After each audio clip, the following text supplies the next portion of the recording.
Азыр көп саясатчылар дымып жатат, эмнеге билесиздерби? Тымпыйып жатышат. Мүмкүн кээ бир суроолорду ошолор бердирет.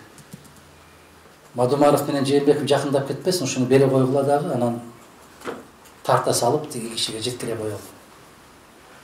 Атамбаев жөнүндө берип койгулачы, тиги Мадумаров дайым чындыкты айтат, анан тигини бияка колдоно коелу. Алар тымпыйып жатышат. Эмнеге? Мүмкүн эртең бүрсүгүн мени чакырып калар.